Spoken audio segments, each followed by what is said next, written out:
If you work in quality control at a candy factory, you know strict safety regulations come with the job. It's why you partner with Grainger. Grainger helps you find the high-quality and compliant products your business needs to inspect, detect, and help correct issues. And the sweetest part is, everyone gets a product that's as safe to eat as it is delicious.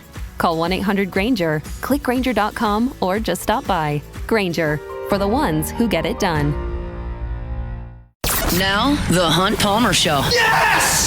I feel like I've been waiting for this my entire life. You're listening to The Hunt Palmer Show on 104.5 ESPN Baton Rouge. Jolly good fun. Jolly good. Locking down the middle of the day. America's favorite daytime fun show. Live from the Mercedes-Benz of Baton Rouge studio. This is Hunt Palmer.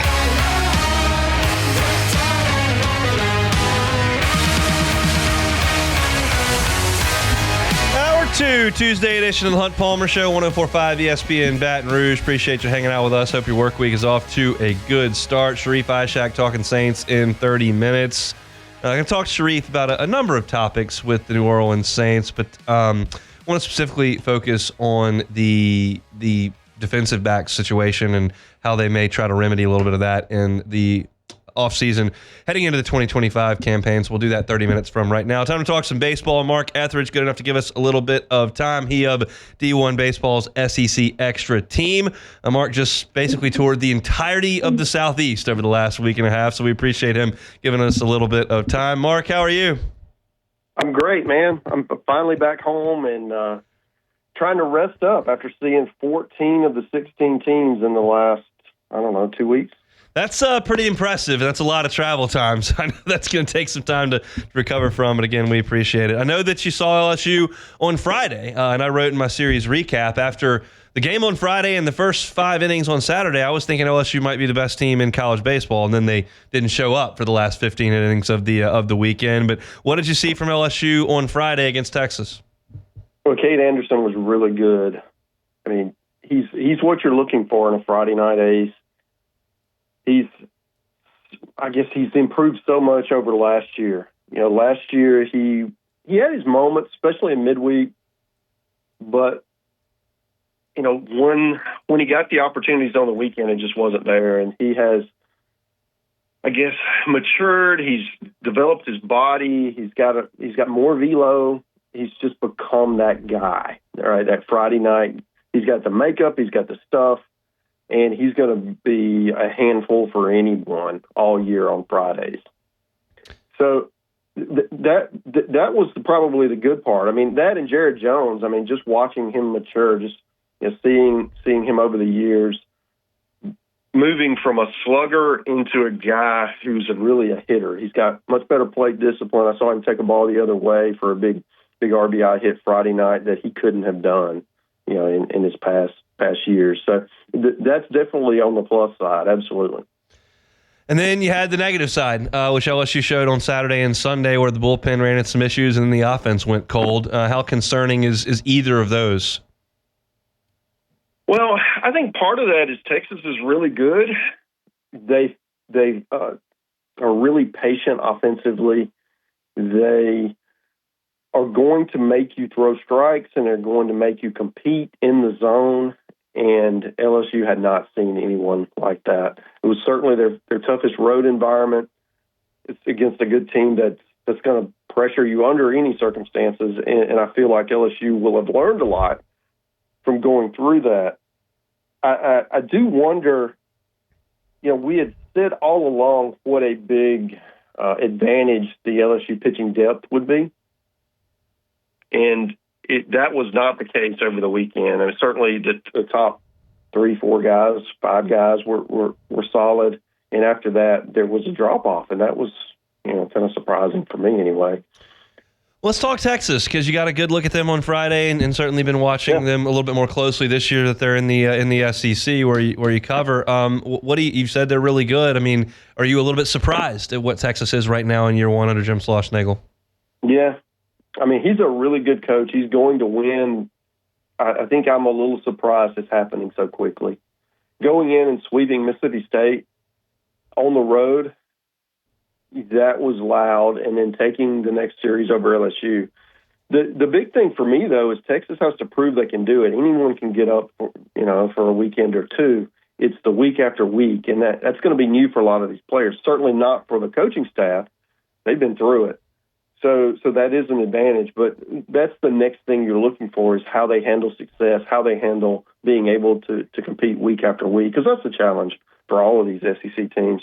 The other thing I would say about Texas, their first 5-6 pitchers are really good, and then after that, there are some questions.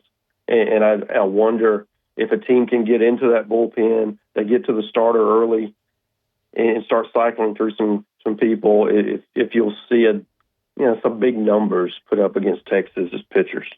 You mentioned Mississippi State. I think you've seen them a couple of times, certainly at least once, and LSU will welcome Mississippi State to Alex Box this weekend for Thursday, Friday, Saturday. What do you make of the Bulldogs at this point?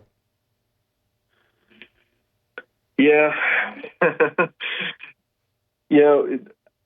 With you mean Mississippi State or Georgia? Mississippi State. Yeah, Mississippi State. I think the big thing for me with Mississippi State is how they're able to find the right pitchers in the right roles. And I feel like they are able – they have plenty of options. They just haven't quite found the right guy in the right spot.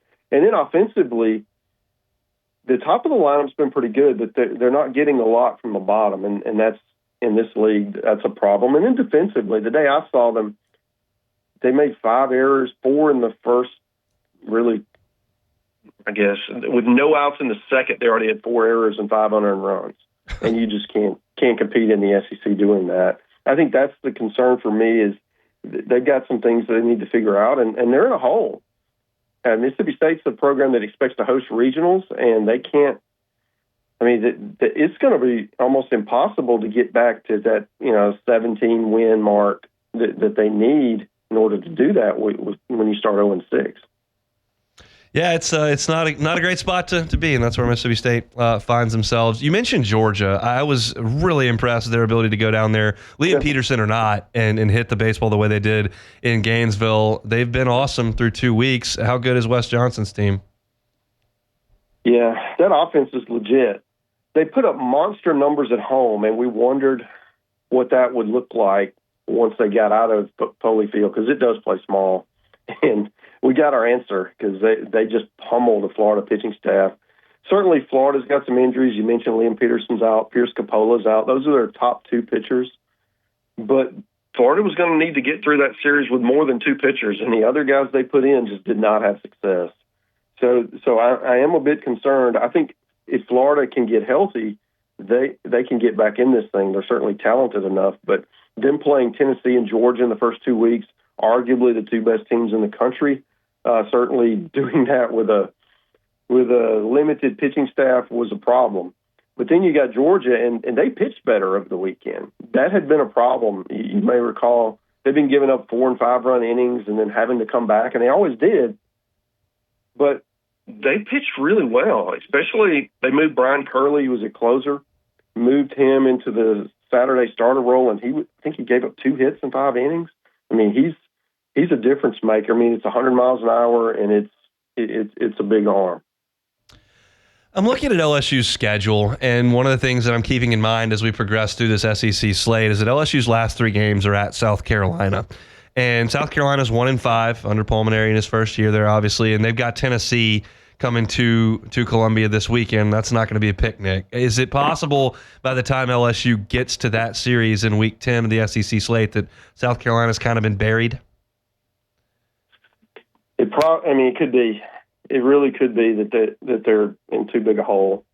I mean, any of these teams that start out 1-5, 0-6, you got to sweep somebody to get back in this thing. And I feel like that's the question that we all look at as this league just adds more talented teams. I mean, Texas and Oklahoma come in, somebody's getting losses every week.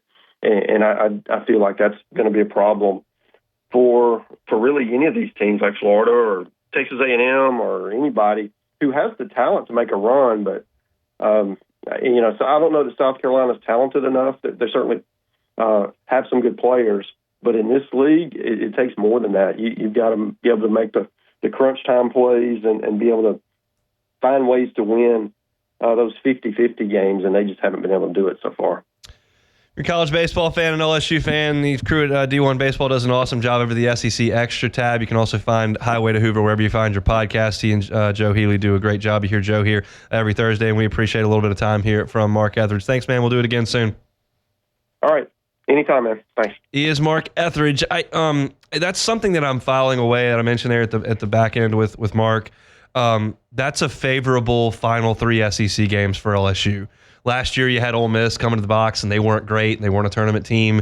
Sometimes you end up. I remember LSU needed to make some noise in the final weekend of the regular season, early in Paul Maneri's time. I think it was the first year. Maybe it was the year before that in Smoke's year. I didn't look this up, so I'm just off the top of my head from 2006 or 2007. And they had 3 games with Vanderbilt. I think it was Paul Maneri's first year when they didn't make the tournament, and they were close there, but they had to go to play Vanderbilt. It was like the David Price Vanderbilt, and they got swept. And so sometimes that's your last weekend. Like if you had a trip to Knoxville in the final weekend, like that's a tough go. And LSU gets South Carolina. And right now, South Carolina's 1-5. They got swept by Arkansas over the weekend, and the final score of that series in total was 35. If you work in quality control at a candy factory, you know strict safety regulations come with the job. It's why you partner with Grainger. Grainger helps you find the high-quality and compliant products your business needs to inspect, detect, and help correct issues. And the sweetest part is, everyone gets a product that's as safe to eat as it is delicious. Call 1-800-GRAINGER, click Grainger.com, or just stop by. Grainger, for the ones who get it done. 2-9. So it was just a bludgeoning up in Fayetteville. They also lost 2 out of 3 to Oklahoma. And now you got Tennessee coming to Columbia, and I think they're going to get swept. And I think they're going to be 1-8 at that point. And so at that point, they're going to leave and go on the road to play Mississippi State and Texas A&M in 2 weekends. Now, I don't think State or Texas A&M are great, but that's 6 straight road games when you're 1-8 in the league. And so if you start to think about what could be on South Carolina's players' minds that last weekend, if they, after 27 games are somewhere in the neighborhood of 7-20, I think that's possible. I don't think South Carolina is very good. So we'll see. There's a lot of variables there, a lot of baseball to play, and trying to forecast individually what everybody's going to do is probably a fool's errand. But I'm just looking at LSU's schedule and kind of how this thing needs to shape out and what LSU needs to do week over week to get where they need to be. And that's part of it. Part of it's got to play better than you did over the weekend. But part of it is what does your schedule dictate? Like last year we saw, the early portion was brutal, the late portion was light, and that's how it played out. That last 3 games in Columbia that weekend, I think is worth thinking about if you're an LSU fan and how this needs to go. If you feel like you only need to get a game or 2 in that last weekend to put yourself in great position to be a host or hopefully a top 8, that's a favorable spot to go get a game or 2, because that's not a great South Carolina team at this point. So that's way down the road, but appreciate Mark Etheridge for giving us a little bit of time here on this Monday. We'll take a time out, come back with more Sharief Ishaq in 15 minutes of The Hunt Palmer Show. The Hunt Palmer Show. One Bath and Closets. OneBathAndClosets.com is the website. David Duvall and his team, 30 years redesigning and remodeling bathrooms and closets. One of the things that David always asks me to talk about when we have our discussions is those tub to shower conversions, because they do them so frequently. If this kind of adequately paints the picture of your bathroom currently, then you may need to give David Duvall a call. He does this all the time. If you've got one of those stand-in showers that's just a tiny little square that you stand in, and you've got that big, huge bathtub that you never use, well, all the time, David will go in and turn that stand-in shower into a closet and then take that tub out and put a big walk-in shower there. If that sounds like something you'd like to explore, well, David Duvall and his team are happy to do it. That's both of their expertise baked into one situation. It's One Bath and Closets. You can find them online at onebathandclosets.com. Financing is available. They've got reviews from their satisfied clients. They've got pictures of their great work. It's all there at onebathandclosets.com. If you'd like to give a look at giving your bathroom a new shot of life, One Bath and Closets is happy to help you with it. It's onebathandclosets.com, onebathandclosets.com. This is The Hunt Palmer Show on 104.5 ESPN, Baton Rouge.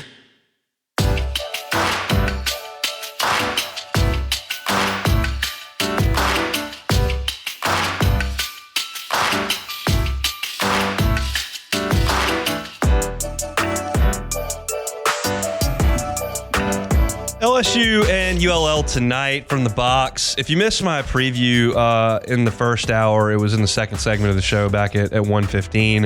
I've also got a piece up at louisianasports.net that previews the game tonight. And I talked about how I've kind of got a feeling about the game tonight.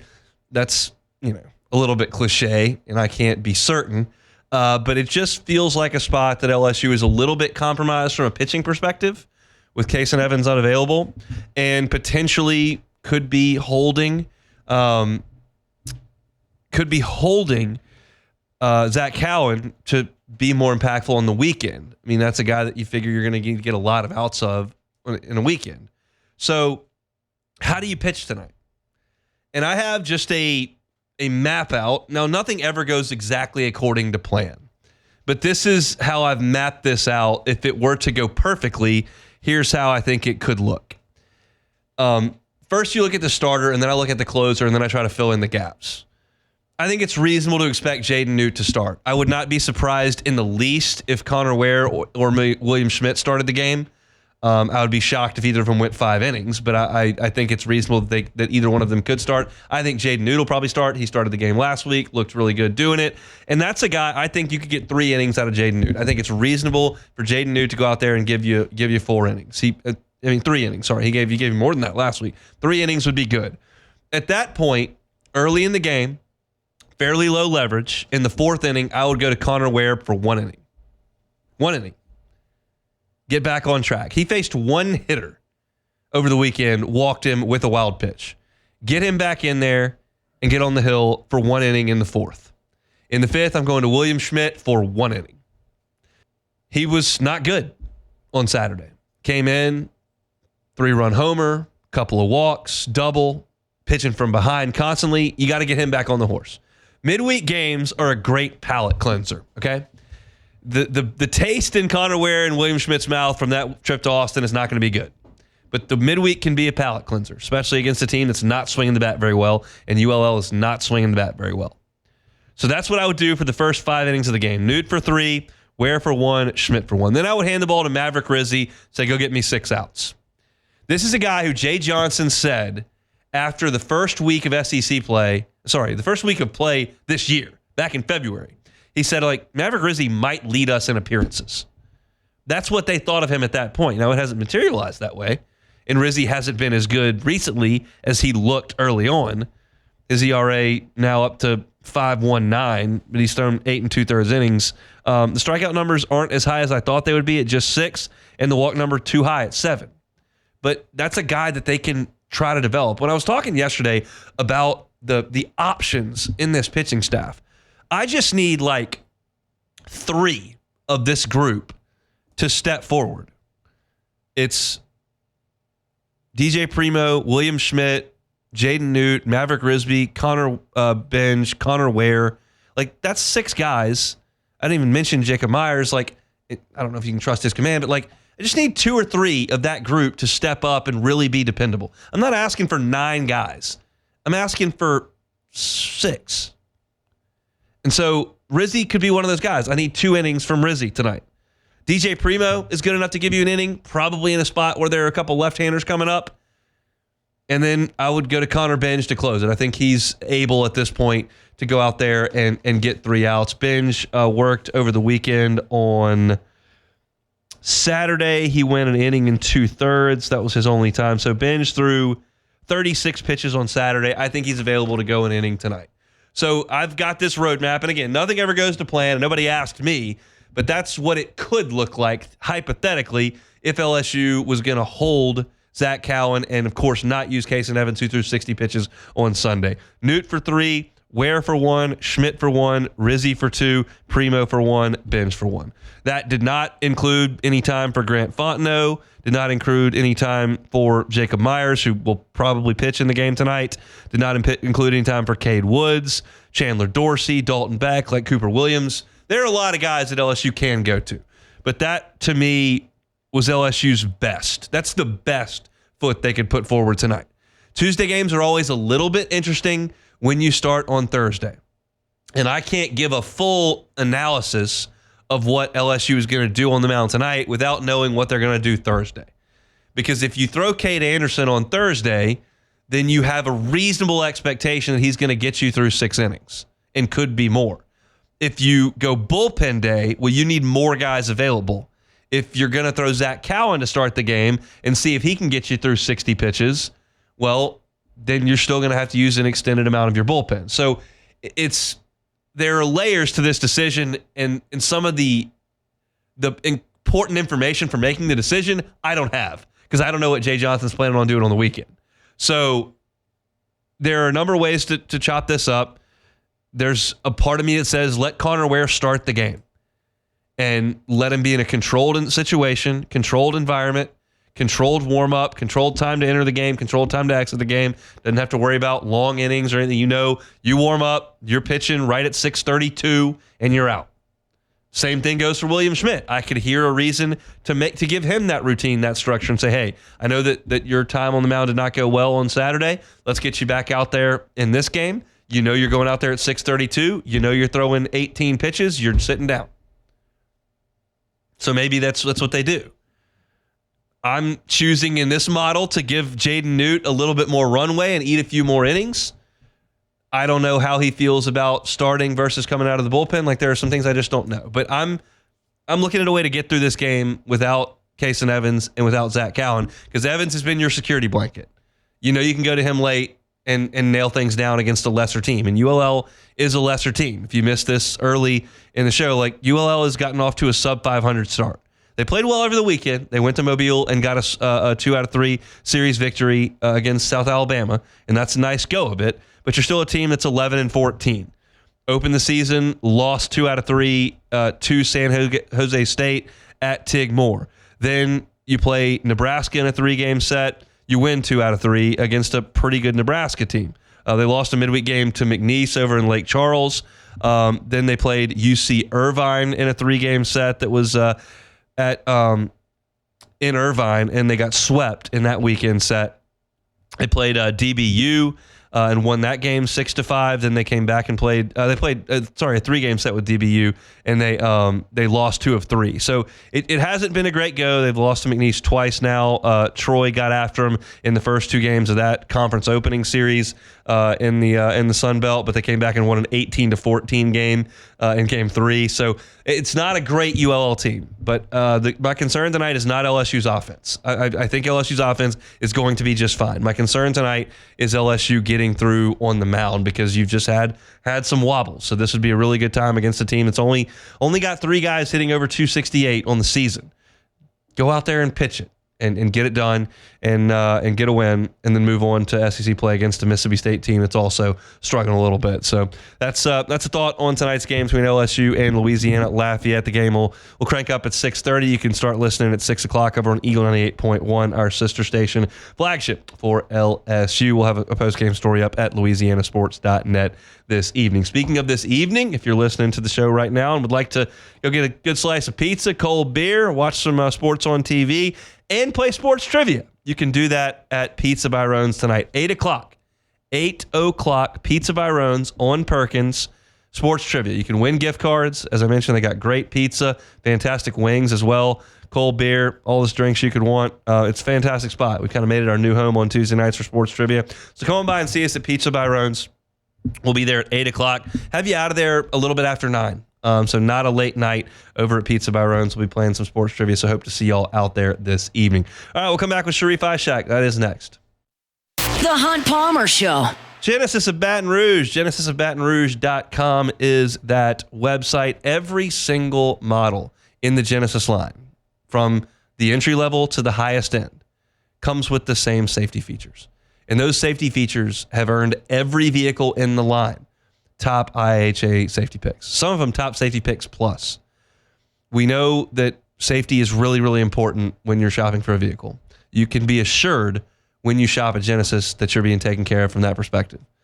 Yeah, it's an incredible line of vehicles. It's stylish and sleek and comfortable. They've got all the bells and whistles that you could want. It's a luxury vehicle. It's also incredibly safe. Get on by and see them at Airline and Pico. If you're looking for a car in Baton Rouge, you're probably on Airline Highway. Just make one more stop. Right there at Pico. Check out the folks at Genesis Baton Rouge. Their staff is incredible. They will help you every step of the way. You'll feel like a guest at the dealership as opposed to a customer, and you'll be thrilled with your decision to be a Genesis driver. It's a luxury brand of vehicles at a reasonable price. It's Genesis Baton Rouge, genesisofbatonrouge.com. You're listening to The Hunt Palmer Show on 104.5 ESPN, Baton Rouge.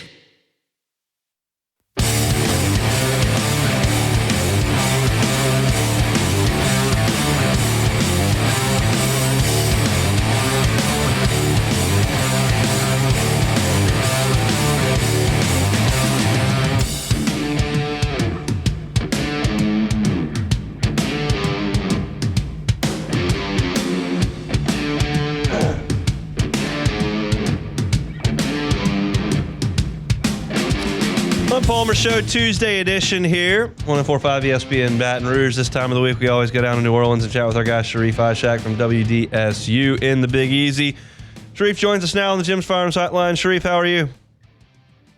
I feel better if Saturday and Sunday were better. They'll be all right. It's just 2 out of 30. They've got to find a way to win 18 of them. They'll be okay. And they're on track to do that. So we'll see what they can do this weekend against Mississippi State. But I appreciate the thought. Let's talk some New Orleans sports, specifically the Saints. I want to talk about a couple of young guys, first-round picks that the Saints have now brought into the fold that are going to need to be potential cornerstones of this rebuild of the roster. And it's Taliesin Fuaga and Brian Brzee. How do you feel about those guys? We'll start with Fuaga after his first year and their potential to be Pro Bowl type players that are cornerstones in the next era. Yeah, Fuaga, fantastic. What a fantastic rookie season he had. I think he might have exceeded expectations by a little bit. I mean, look, when they drafted Ryan Ramczyk, they were looking for a cornerstone, and now they found, their future cornerstone in Taliesin Fuaga. Best abilities, availability. He was available pretty much the entire season. I'd have to look to see if I think he might have played in almost every game except for maybe one. Yeah, I'd have to look back at the stats, but he was effective whenever he played. And I think that bodes well for the offensive line future-wise. I mean, and especially if Trevor Penning can continue playing better and if everyone can just stay healthy, to be honest with you, and then just got to find that left guard. But in terms of Fuaga, I just thought he was aggressive. The point of attack was fantastic for him last season. He did everything they asked him to do. I mean, he's only going to get better, and I think that was maybe one of their best draft picks in a very long time.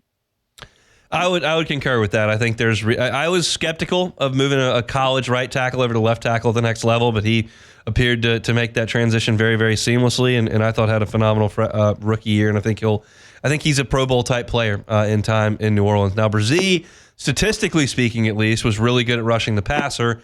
Those who dive deeper into the film may say he may need to work on some things as a run stopper, but how do you feel about Brzee in the middle of that Saints defensive front? And I think he would agree with that. He said that last offseason when I caught up with him one-on-one during training camp in California, he said the same exact thing. He's like, I need to work on my run defense.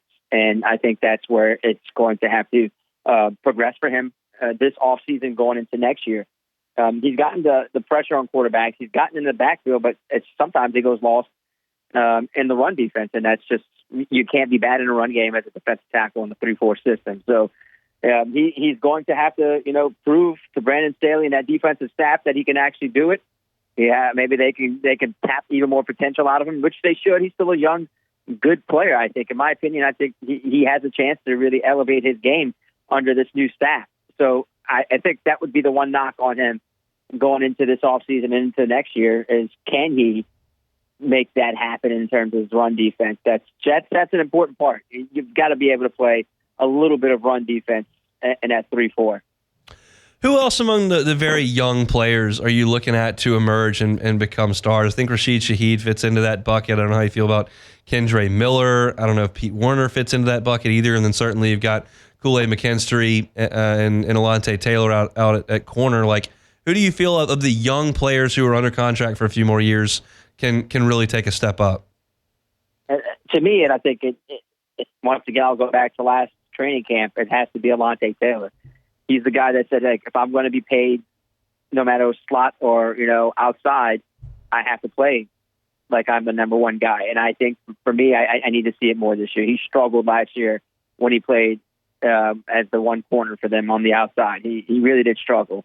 I thought he would be very good. He struggled. He'd even tell you he struggled in he was excited when they brought Brandon Staley on. So once again, he's another guy. I think that maybe Staley and company can just figure out a way with him, because he and Kool-Aid are going to be the 1-2 guys. No ifs, ands, or buts about it. It does not matter. I think those two guys have to show me they can do it on the field. I think Alante is probably a little frustrated that it didn't happen last year, and that's okay. The season wasn't great, but now they have a chance with a good defensive staff. I think that he is going to have that bounce back year. I think having him on the outside is going to be beneficial for him. Offensive side, I mean, look, I just want to see Chris Olave stay healthy. Man, he's gotten beaten up, man. Those concussions really are a serious thing. I just want to see him stay healthy, because I truly think he's talented. I know he's not the biggest receiver. I do think he has the talent to be, a Pro Bowler. I do think he can be an All-Pro.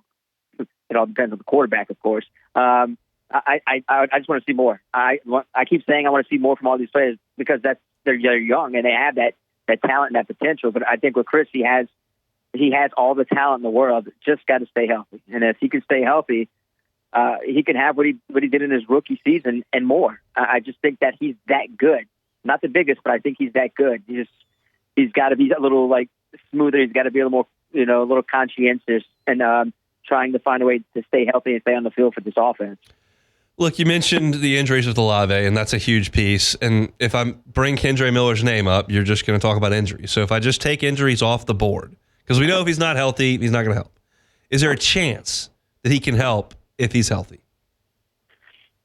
Yeah, I mean, I think Kendre is good. I do think he's good. I think he got the short end of the stick under Dennis Allen. I think that was really a thing that Dennis didn't want to play him. I mean, I think Kendre he's a big bruising back. When he plays, he's good. I think that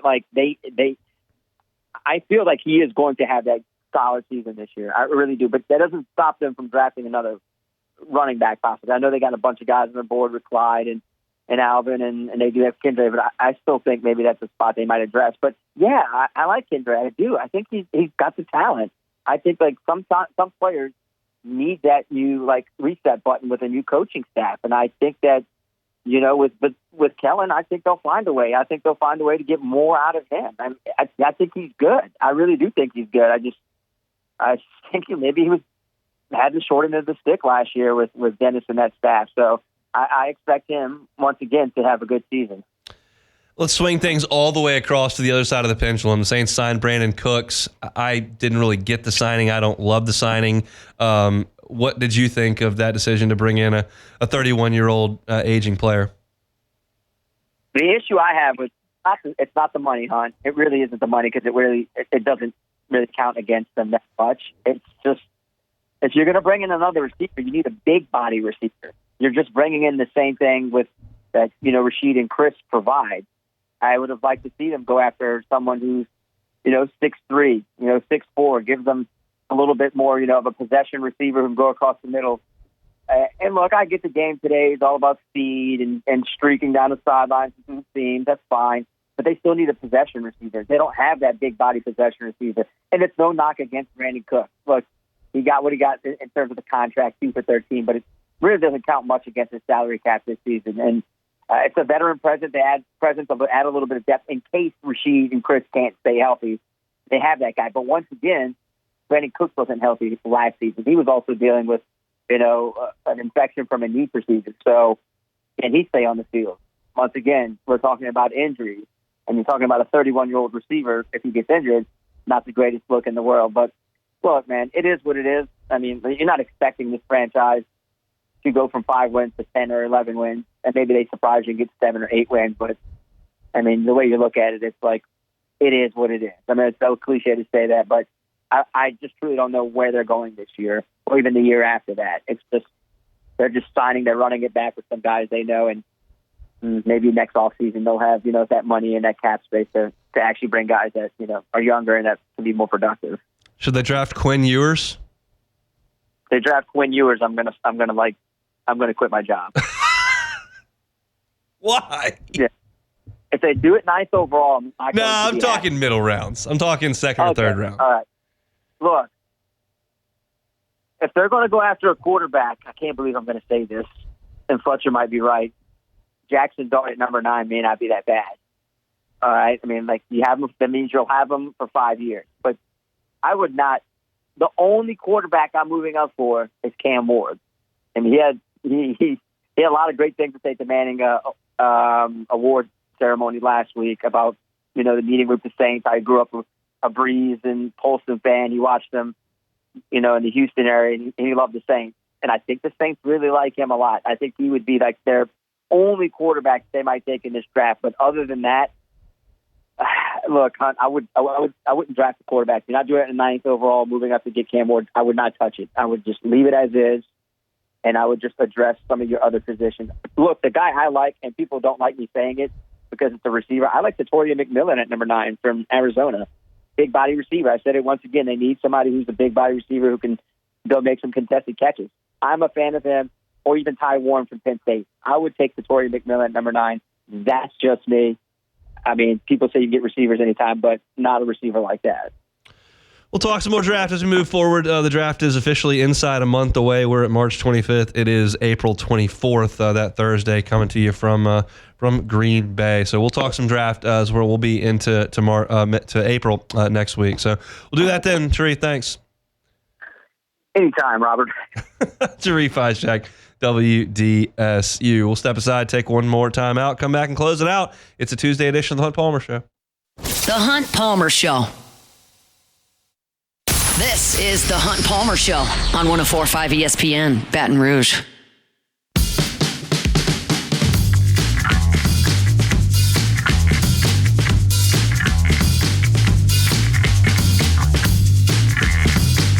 The VEX European Bracket Challenge is rolling right along, heading into the Sweet 16 this weekend.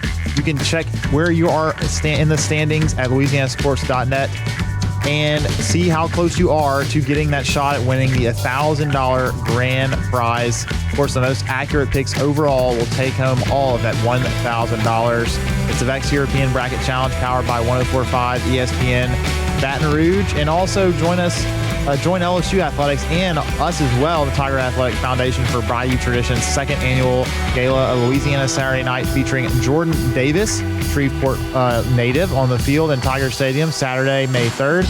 We are giving you on-field access. Register to win a spot at our table at 1045ESPN.com. Support LSU student athletes, NIL opportunities, and reserve your table at lsutaf.org/events. Former CE Bird High Yellow Jacket quarterback Jordan Davis. What you're looking Bird, for there. okay.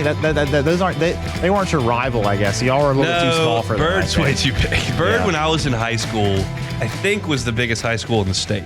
Really? When I was in school. Can't speak to that now, obviously, and I don't know. I think they're maybe 4A now. They're not 5A anymore? Maybe they probably are. And actually. what is 5A? 5A is like Zachary. No, but like, aren't they all divisions now? They have non-select. They have Division 1, and that's of the non-select schools. No. So Division 1, there could be 5A and 4A schools. Okay. And there's select and non-select. So I'm pretty sure Bird would be non-select Division 1. So Division 1 includes 5A and 4A schools? Some, yes. Because there's only 4 divisions now. So 5A and 4A schools make up Division 1, and that's one division now. There is no 5A and 4A. The schools are still classified, I think, as 5A or 4A, but the in terms of football, at least, okay, there's just Division 1, 2, 3, and 4. And so in each division, there are some schools, like in Division 4, there's 1A and some 2A schools. And in Division 2... Well, what does being a 1A or a 2A school mean? Like you compete that way in other sports? Yes, not football? I think so, yeah. I think so. It's a little confusing. I can't even... And I want to be transparent here. I don't know what the actual result is of this. I don't know how many divisions there are. I don't know what schools in what division. I don't know what sports compete in what divisions. Like, I don't have all the information. And with that being said, and laying all those cards out, what they have done to the classification system in Louisiana sports is stupid. Yeah, it's stupid. It is. It's very stupid. Dumb. No one is going to come over here and tell me that whatever they've done now, where they've got 5A and 4A schools competing in this, and select and non-selects competing in this, and 9 state championships in this sport, and all that stuff is stupid. When I was in school, which is not that long ago, you had 1A, 2A, 3A, 4A, 5A. Go play. So Bird is they're a public school, correct? Yes. They are in. But they're a magnet school, yes, so I but think that's they were. The thing. So they are in select. But yeah, so they're in select, and they play. With how could Etna anybody and get into a room and decide that this is a better system than what they have? I'm not sure. And I knew from the second I laced up my shoes in August to start basketball season that we weren't going to win the state championship. That's just the way it was. And that's okay.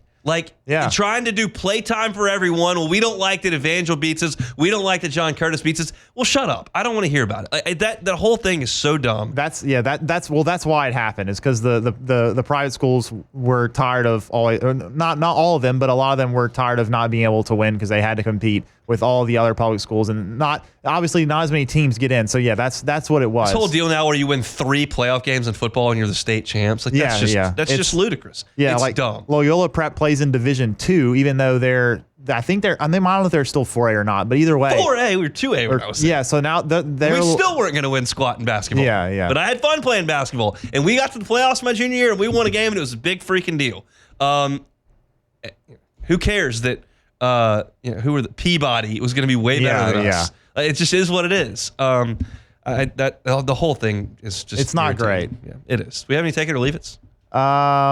No, not really. Okay. I was looking for some, and then we started talking about how high school football, dumb the high school segment. That does kind of make me a little bit sad that when I look back at my high school and I think about who our rivals were and what we did, and the fact that none of that even exists anymore. And they don't play any of those teams. Absolutely, yeah. I don't even know. Yeah, U High, our biggest rival, the biggest rival for U High was Episcopal forever. They were rivals for I don't know how many years. It was almost as long as the schools were around, I think. And then they switched. They redistrict everybody, which was also a big thing. They redistrict everybody to different districts, and they also changed classifications. And then you change the divisions and everything. I think technically U High and Episcopal are still the same classification, but Episcopal doesn't play in the same division, so it's just really weird. It doesn't make any sense. In district play for us in baseball and basketball, I didn't play football. In baseball and basketball, you played everyone home and everyone away. That was the district schedule. I looked at Loyola's for basketball, and I think they played everybody once. I think there were 7 district games. That was it. I don't like that. No, our way was better. I have no issue saying the way we did it was better. You got to go to everybody's gym. They came to your gym. There was rivalry there, and now because people get pouty because they can't win the state championship, we've got to have 106 state champions in a tiny little state. Yeah, it's quite ridiculous. That's a bit much for my blood. Yeah. All right, I want to invite you again. Come on out to Sports Trivia tonight at Pizza by Runs. I'd love to have a great crowd out there. So if you're looking for something to do this evening, grab a team, come on out, eat some pizza by Runs, and win some gift cards. 8 o'clock to about 9:15. You'll be done there. Looking forward to being out there tonight. It's on Perkins Road, so come see us. Looking forward to watching LSU baseball tonight against ULL as well. I've got a pregame story up at LouisianaSports.net right now that previews that game. I talked about it a good bit on the show as well. If you missed that or anything else on our show today, you can always find it on demand. I want to give you all the spots that you can find our content because it's a lot. You can find it at 1045ESPN.com. The entire on-demand tab there is all of our shows. It's Off the Bench, Live at Lunch, Hunt Palmer Show, After Further View. It's all there in its entirety each and every day. You can also search Hunt Palmer Show wherever you find your sound. You can find our full shows. That's generally a lot to digest for some people. If you just want your LSU football takes, you can get those at Hunt on LSU. That's on YouTube, as well as anywhere you find your sound. My Saints content each and every day comes at you at Hunt on Saints. So subscribe up to those channels. You can get our content each and every day. Certainly do appreciate it. I opened today's show talking about Joe Sloan and LSU's tight ends. I made the comment to start the show, I don't think LSU's tight end production is going to back up at all with Mason Taylor moving on, and I laid out the reasons why in the first segment. Previewed LSU in Louisiana Lafayette at 1:15. I've got a shaky feeling about this one tonight based on LSU's pitching and just the way that ULL played over the weekend. LSU wasn't as good in the last 2 games, so we'll see. 6:30 first pitch tonight. Glenn West, Go 24/7, talked all 3 sports. Talked LSU football, talked LSU basketball, the transfer portal, talked LSU baseball as well. Closed out the hour hour talking about LSU's women's victory in the round of 32. They'll move on to the Sweet 16 coming up this weekend. Mark Etheridge, good enough to give us some time at 2 o'clock. He was at LSU in Texas on Friday. He of the SEC extra team over at D1 Baseball. So appreciate Mark for some time. Talked to LSU pitching at 2:15, and then Sharief gave us some Saints content at 2:30. Matt's about to drive you home next on After Further Review. We'll be here tomorrow. Hope to see you tonight at Sports Trivia. If not, same time, same place. It's the Hunt Palmer Show on 104.5 ESPN Baton Rouge. The Hunt Palmer Show.